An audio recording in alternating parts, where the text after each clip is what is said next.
Hello दोस्तों, आज हम इस वीडियो में देखने वाले हैं कि जो बीओ में बैलेंस है कभी घट रहा है कभी बढ़ रहा है, तो उसको आज सही कैसे करें। दोस्तों, उसको सही करने के लिए हमारे पास 3 केस हैं। फर्स्ट केस में हम देखने वाले हैं कि जो फिजिकल कैश है वो सही है और कैश बैलेंस रिपोर्ट है उसमें भी आपका बैलेंस सही आ रहा है। बॉर्डर रिपोर्ट बैलेंस है उसमें भी बैलेंस सही आ रहा है और आपका जो वॉलेट बैलेंस है वो भी सही आ रहा है। तो उस स्थिति में हमें कोई दिक्कत नहीं है।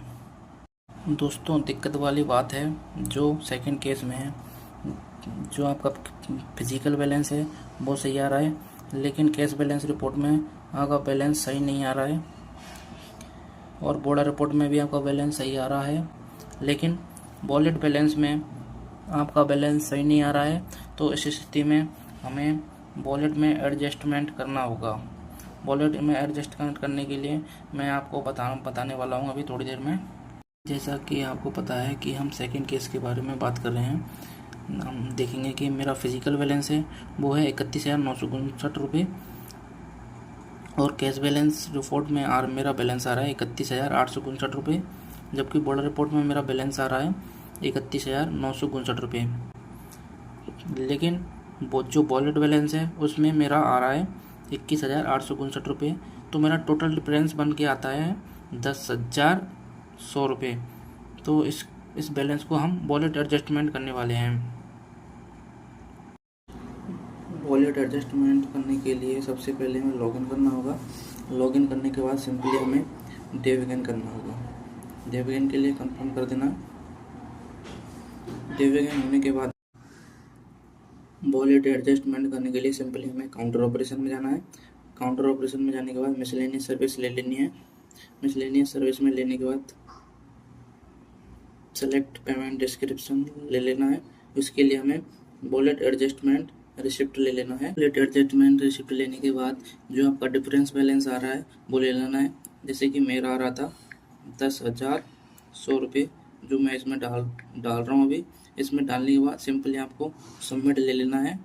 सबमिट लेने के बाद ये देखेंगे कि आपका miscellaneous has been added successfully. इसको ओके कर देना है। ओके करने के बाद दोबारा से हमें काउंटर ऑपरेशन में जाना है। काउंटर ऑपरेशन में जाने के लिए बाद देखेंगे कि आप सबसे नीचे क्लोज अकाउंट होगा, उस पर जाना है। उस पर जाने के बाद फैच काउंटर डाटा पर सेलेक्ट करेंगे। फैच काउंटर डाटा पर ओके करने के बाद आप देखेंगे कि सबमिट काउंटर है, इसको सिंपली हमें ओके कर देना है। ओके करने के बाद आप देखेंगे कि जो हमने पहले एडजस्टमेंट रिसिप्ट साइड में लिया था 10,100 रुपये, वो 10,100 रुपये हमारे रिसिप्ट साइड में आ रहा है। इसको सिंपली स्क्रॉल डाउन करेंगे। स्क्रॉल डाउन करने के बाद आप देखेंगे कंफर्म का ऑप्शन आ रहा है, तो इसको कंफर्म कर देंगे। कंफर्म करने के बाद आपका अकाउंट क्लोज हो जाएगा। इसके बाद ना तो आप सीबीसी का ट्रांजेक्शन कर पाओगे, ना ही आप पीएलआई जमा कर पाओगे, ना ही आर्टिकल बुक कर पाओगे। तो इसको हम यस कर देंगे। यस करने के बाद हम देखेंगे कि हमारा सबमिट अकाउंट सक्सेसफुली क्लोज हो गया है। अब हमें हमारा वॉलेट बैलेंस एवं कैश बैलेंस देखना है। तो सबसे पहले हम वॉलेट बैलेंस देखेंगे। वॉलेट बैलेंस में हमारा बैलेंस सही हो गया है, जो कि फिजिकल बैलेंस और बॉर्डर रिपोर्ट के बराबर आ रहा है।